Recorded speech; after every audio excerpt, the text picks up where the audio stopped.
الحمد لله رب العالمين والعاقبة للمتقين والصلاة والسلام على سيد المرسلين وقائد الأولين والآخرين وخاتم الرسل والنبيين وعلى آله وأصحابه وأزواجه وذرياته وجنوده أجمعين.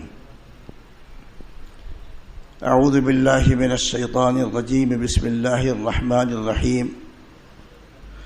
فآمنوا بالله ورسوله النبي الذي يجدونه مكتوبا عندهم في التوراة والإنجيل. حضرات علماء کرام، بزرگان محترم اور معزز سامعین، حدیث شریف سے متعلق حضرت مولانا اکبر شریف صاحب ندوی دامت برکاتہم نے بڑے مفصل، مدلل، مکمل، اطمینان بخش انداز میں تشریح فرمائی. میں چند باتیں عرض کروں گا، کوئی لمبی چوڑی تقریر نہیں کرنی ہے، دیر بھی ہو گئی ہے. مشکوٰۃ شریف کی جامعیت کا اندازہ اس سے لگائیں کہ حکیم الاسلام مولانا قاری محمد طیب صاحب رحمۃ اللہ علیہ جب دارالعلوم دیوبند کے محتمم بنائے گئے تو انہوں نے شورا سے کہا کہ میں چاہتا ہوں کہ صحاح ستہ کی بھی تعلیم دوں. شورا کے اراکین نے کہا صحاح ستہ کی تعلیم آپ کیسے دیں گے اور کیسے پڑھائیں گے؟ آپ تو محتمم ہیں، انتظامی امور آپ سے متعلق رہیں گے اور یہ تو بہت بڑا ادارہ ہے، یہ کیسے ممکن ہے؟ فرمایا کہ مجھے مشکوٰۃ شریف پڑھانے کو دے دیا جائے، اس میں پوری صحاح ستہ آ جاتی ہے. تو بڑی عجیب بات فرمائی اور پھر حضرت جو ہے پوری زندگی مشکوٰۃ شریف پڑھاتے رہے. حدیث کا موضوع جو ہے وہ اصل میں حضور سرور کائنات صلی اللہ علیہ وسلم کی ذات گرامی ہے. موضوع کہتے ہیں کسی علم و فن میں کسی چیز سے متعلق جس کے عوارض ذاتیات سے بحث کی جاتی ہے، یعنی جس سے کسی چیز کے متعلق جو بحث کی جاتی ہے اسے موضوع کہا جاتا ہے. تو حضور سرور کائنات صلی اللہ علیہ وسلم کی ذات گرامی جو ہے یہ حدیث کا موضوع ہے. آپ کے اقوال سے بحث کی جاتی ہے، آپ کے افعال سے بحث کی جاتی ہے، آپ کی تقریرات سے بحث کی جاتی ہے. اور حضرت مولانا نے وضاحت فرما دی تقریر سے مراد یہ اردو والی تقریریں نہیں، تقریر کے معنی تائید، یعنی کسی صحابی نے کوئی بات آپ کے سامنے کہی یا اسی طریقے سے کسی صحابی نے کوئی کام آپ کے سامنے کیا اور دیکھ کر کے آپ خاموش رہ گئے یا سن کر کے خاموش رہ گئے، اس پر نکیر نہیں فرمائی، تو اس بات کی علامت ہے کہ وہ چیز صحیح ہے، حق ہے، حدیث بن جاتی ہے. چونکہ پیغمبر کے ایک مزاج رہا ہے، اس کی جانب مولانا نے بھی اشارہ کیا تھا. انبیاء علیہم السلام کسی منکر کو دیکھ کر کے رک نہیں سکتے تھے، ٹوک کرتے تھے. دنیا کا بڑے سے بڑا شیخ ہو، بزرگ ہو، عالم ہو، ولی ہو، اگر وہ کسی کام کو دیکھ کر کے چپ رہ جائے اور وہ کام غلط ہو تو اس کام کے جائز ہونے کی نشانی نہیں ہے. ہم سمجھیں گے کہ حضرت کے ذہن سے بات نکل گئی ہوگی، مسئلہ یاد نہیں رہا ہوگا. جیسے ملا علی قاری رحمۃ اللہ علیہ، یہ قاری قیرت سے نہیں ہے، قبیلہ قارا کے رہنے والے تھے. ملا علی قاری رحمۃ اللہ علیہ نے مناسک حج پر، یعنی حج کے مسائل پر کتاب لکھی ہے. اور جب حج کرنے کے لیے گئے تو ان کے ذہن میں یہ آیا کہ اسلام میں ہر کام سیدھی طرف سے کیا جاتا ہے، لہذا طواف بھی سیدھی طرف سے کرنا چاہیے، یعنی طواف کرنے والے کے سیدھی طرف داہنی طرف خانہ کعبہ رہنا چاہیے. یہ بات انہوں نے اس اصول سے نکالی. حالانکہ طواف کا طریقہ یہ ہے کہ طواف کرنے والے کے بائیں طرف کعبہ رہتا ہے، الٹا طواف شروع کر دیا. کسی نے ٹوک دیا کہ آپ غلط طواف کر رہے ہیں. انہوں نے کہا کہاں پڑھا تم نے؟ تو اس نے انہی کی کتاب کا حوالہ دے دیا کہ یہ کتاب تو میں نے ہی لکھی ہے. تو ذہن سے بات نکل جاتی ہے.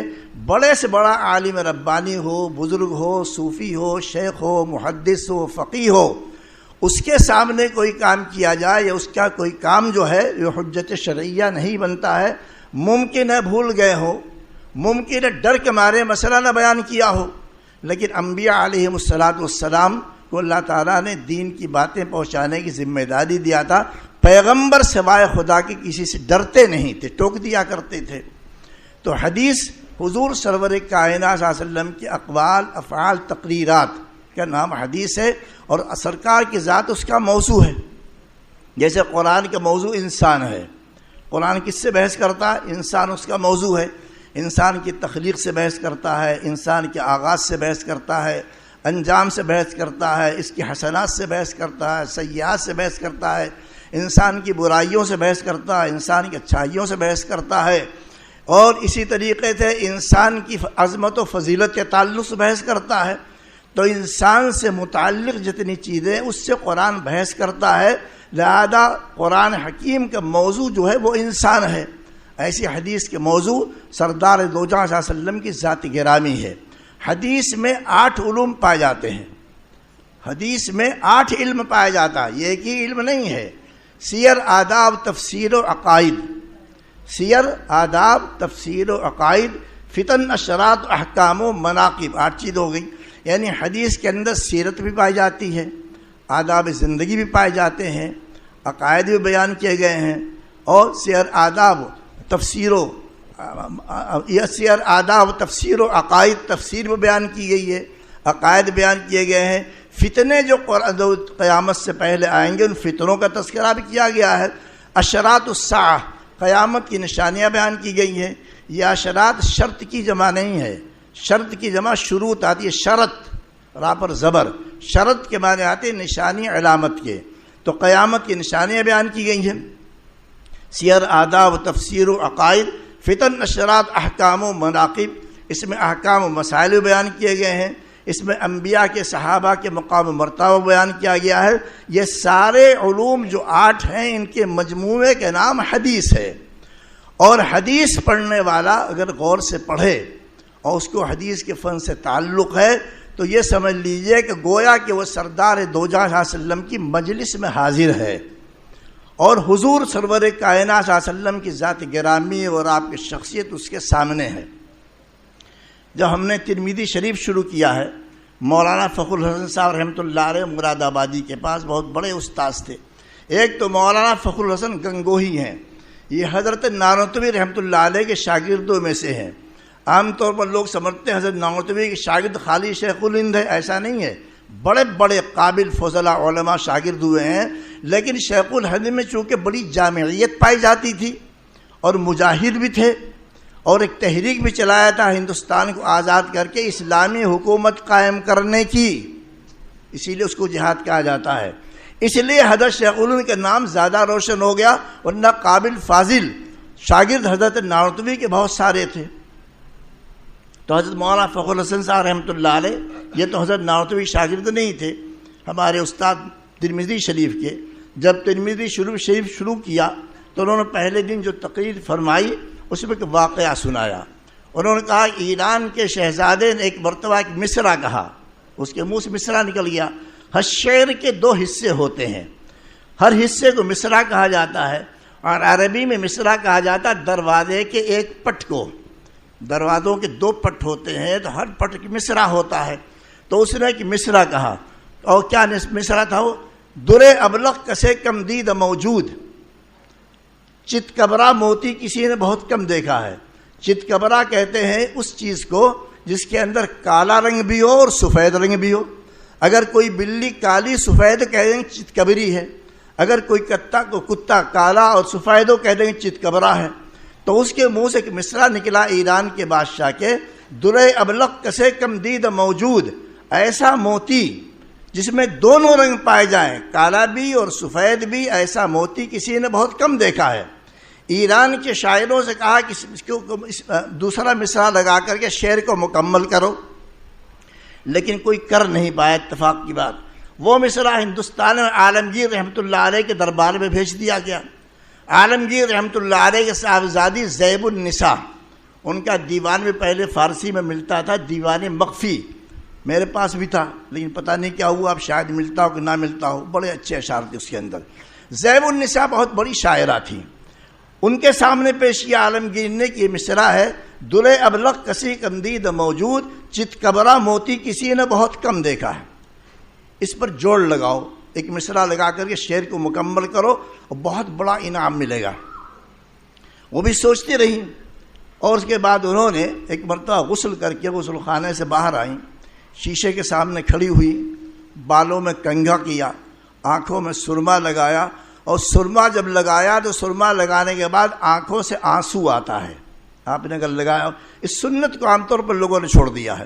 آنکھوں سے آنسو آیا، آنسو جو نکلا ہے تو پلکوں کو اوپر آ کر کے ٹک گیا، اور جب چونکہ اس میں سرما لگا ہوا تھا تو چت کبرا موتی بن گیا تھا، سفید رنگ بھی تھا اور کالا رنگ بھی تھا، مصرع مکمل ہو گیا۔ اور صاحب النساء نے کہا دلے ابلغ کسے کمدید موجود، مگر اشک بتانے سرما آلود، محبوبہ کی آنکھوں میں جو سرما لگا ہوا ہے، سرما آلود آنکھیں، اس سے نکلنے والا جو وہ ہے آنسو ہے، وہ دلے ابلغ چت کبرا موتی ہے۔ بہت شاندار مصرع لگایا اور اس شعر کو کہیں سے کہیں پہنچا دیا۔ اب یہ جواب بھیج دیا گیا ایران، شعر لکھ کر کے بہت پسند کیا گیا۔ بادشاہ نے کہلوایا کہ شاعر کو بھیج دیا جائے، بہت بڑا ایوارڈ دیں گے، انعام دیں گے۔ عالمگیر نے صاحبزادی سے کہا کہ تو بہت مشکل پیش آ گئی۔ اس زمانے کے اندر تو بیگمات بھی پردہ کیا کرتی تھیں اور شرعی پردہ کیا کرتی تھیں، تو بہرحال انہوں نے کہا کہ فکر کی بات نہیں ہے، ایک شعر لکھ کر کے اور بھیج دیجئے تو جواب ہو جائے گا، اور اسے پتہ چل جائے گا کہ مصرعے کو لگا کر کے شعر مکمل کرنے والی عورت ہے، وہ ایران کا سفر نہیں کر سکتی۔ اس نے تو کیا شعر تھا، در سخن مخفی منم چوں بوئے گل در برگ گل، در سخن مخفی منم چوں بوئے گل در برگ گل، ہر کے دیدن میل دارت در سخن بیند مرا۔ اس کا مطلب یہ ہے میں اپنی باتوں میں اس طریقے سے پوشیدہ ہوں جس طریقے سے پھول کی پنکھڑی میں خوشبو ہوتی ہے، پنکھڑی نظر آتی ہے، خوشبو نظر نہیں آتی، محسوس کی جاتی ہے، ایسے ہی میں بھی ہوں، میں ایک عورت ہوں، نہیں آ سکتی ہوں، میرے اشعار سے آپ میرے اخلاق کے بارے میں، شخصیت کے بارے میں، قابلیت کے بارے میں میرے اشعار سے اندازہ لگایا جا سکتا ہے۔ حضرت رحمۃ اللہ علیہ نے موافق اللہ صاحب نے یہ شعر اور یہ واقعہ سنانے کے بعد فرمایا کہ بس ایسے ہی سمجھو، حدیثیں جب پڑھو گے تو یوں محسوس ہوگا کہ سردار دو ہزار صلی اللہ علیہ وسلم کی شخصیت ہمارے سامنے جلوہ افروز ہے، سمجھے آپ، یہ محسوس ہوگا۔ میں نے ایک آیت پڑھی تھی، زیادہ وقت نہیں لوں گا، 10 کے اندر مجھے ختم کرنا ہے، حضرت مولانا تشریف لے آئے ہیں، بڑی خوش قسمتی کی بات ہے۔ میں نے آیت پڑھی تھی فآمنوا باللہ ورسولہ النبی الامی، اللہ پر ایمان لاؤ، اس کے رسول پر ایمان لاؤ جو کہ نبی ہیں، یعنی کسی کے شاگرد نہیں ہیں۔ وعلمک ما لم تکن تعلم، امی کا مطلب یہ ہے کسی کے شاگرد نہیں ہے، امی کا مطلب ان پڑھ نہیں ہے، ان پڑھ پیغمبر نہیں تھے، حضور سے زیادہ علم تو کسی کا تھا ہی نہیں، امی کے مطلب یہ کسی کے شاگرد نہیں ہیں۔ فآمنوا باللہ ورسولہ النبی الامی، اگلے جملے پر غور کیجئے، صلہ موصول پر، اس کو میں پیش کرنا چاہتا ہوں، ہائی لائٹ کرنا چاہتا ہوں۔ الذی یجدونہ مکتوبا عندہم فی التوراۃ والانجیل، جس نبی کو یہ یہود نصارہ تورات و انجیل میں لکھا ہوا پاتے ہیں۔ تو حضور کہاں لکھے ہوئے تھے؟ حضور کے اوصاف لکھے ہوئے تھے، کمالات لکھے ہوئے تھے، حضور کے علامات لکھی ہوئی تھیں، نشانیاں لکھی ہوئی تھیں، حضور کی کوئی تصویر تورات و انجیل میں نہیں بنی تھی۔ اور قرآن کیا کہہ رہا ہے؟ الذی یجدونہ مکتوبا عندہم فی التوراۃ والانجیل، وہ نبی جن کو لکھا ہوا پاتے ہیں تورات انجیل میں۔ تو حضور کو لکھا ہوا کہاں پا رہے تھے؟ حضور کی صفات بیان کی گئی تھیں، لیکن قرآن یہ کہنا چاہتا ہے کہ ہم نے اتنے واضح انداز میں سردار دو جہاں صلی اللہ علیہ وسلم کے کمالات کو، اوصاف کو، شخصیت کو پیش کر دیا ہے کہ پڑھنے والے کی یوں محسوس ہوگا گویا نبی کی تصویر دیکھ رہے ہیں، وہ جلوہ نظر آئے گا۔ یہ پیش کرنا تھا مقصود۔ تو حدیث اصل میں ایک ایسا علم و فن ہے، اور یہ حجت شرعیہ ہے۔ آج کل جب کہیں کورٹ میں، عدالت میں بات چلتی ہے، کوئی مقدمہ ہوتا، کوئی دینی بات آتی ہے، جج صاحب بڑی آسانی سے کہہ دیتے دکھلاؤ قرآن میں کہا ہے۔ طلاق ثلاثہ کے بارے میں یہی سوال کیا تھا وکیل جج نے کہ تیسری طلاق کا ذکر قرآن میں کہا ہے، ہماری طرف سے جو وکیل تھا وہ غیر مسلم تھا، اس کو پٹی نہیں پڑھائی گئی۔ رضا خانیوں کے خلاف جو مقدمہ یہاں چلا تھا تو ہم نے اپنے وکیل کے سامنے جلالین شریف اور ہدایہ اور بخاری پیش کر کے سمجھایا تھا کہ اگر یہ سوالات کرے گا تو تم جلالین کی روشنی میں، بخاری شریف کی روشنی میں اور ہدایہ کی روشنی میں جواب دینا۔ اس نے جوابات دیے تو مطمئن ہوا جج، اور اس نے ان لوگوں کے خلاف فیصلہ کر دیا، جرمانہ کر دیا۔ تو وکیلوں کو پڑھانا پڑتا ہے۔ اب جب وکیل سے پوچھا جج نے قرآن میں تیسرے اس کا ذکر کہاں طلاق کا، تو چپ ہو گیا، حالانکہ تیسرے طلاق کا ذکر ہے۔ دیکھیے قرآن شریف میں ارشاد ہے الطلاق مرتان، طلاق 2 مرتبہ، پھر پوری آیت لمبی اس کو پڑھ کر سنانا نہیں نہ مطلب بیان کرنا، الطلاق مرتان۔ اس کے بعد پھر آیت جب ختم ہو گئی تو آگے کیا فرمایا؟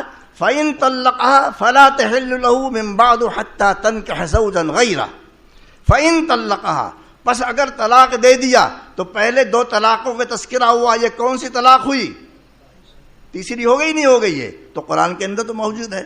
اس لیے وکیلوں کو سمجھانا پڑتا ہے، اور وکیلوں کو تو کچھ پتہ ہوتا نہیں ہے، اور فیصلہ کرنے کا طریقہ یہ ہے جو ساری دنیا میں طے شدہ ہے کہ جس موضوع سے متعلق مقدمہ پیش کیا گیا ہے اس موضوع سے متعلق جو اس کے ماہرین ہوتے ہیں ان سے پوچھنا چاہیے۔ اگر سائنس کا کوئی مسئلہ جائے گا عدالت میں تو جج صاحب سائنسداں تو نہیں ہیں، تاریخ کا مسئلہ جائے گا تو جج صاحب مورخ نہیں ہے، ان کو چاہیے سائنس کا مسئلہ ہے تو سائنسداں سے معلوم کریں، تاریخ کا مسئلہ تاریخ سے معلوم کریں۔ ایسے اگر کوئی دینی مسئلہ پیش کیا گیا ہے تو جج کو چاہیے علماء ماہرین سے معلوم کرے۔ یہ کہتا ہے صاحب قرآن میں نہیں، قرآن میں کیوں نہیں ہے؟ پھر یہ مطالبہ غلط ہوتا ہے کہ صاحب قرآن میں کہاں دکھلاؤ۔ بھئی قرآن ہی ایک دلیل نہیں ہے، یہ بھی سمجھانا چاہیے، خود سمجھ لینا چاہیے، دنیا کو سمجھانا چاہیے۔ ہمارے پاس 4 دلیلیں، ایک ہی دلیل نہیں، آپ بھی ذہن میں رکھیے، کتاب اللہ، سنت رسول اللہ، اجماع امت اور قیاس مجتہد۔ ہر ایک کا قیاس نہیں، قیاس مجتہد، اور بعض نے صالح کی بھی قید لگا دیا ہے۔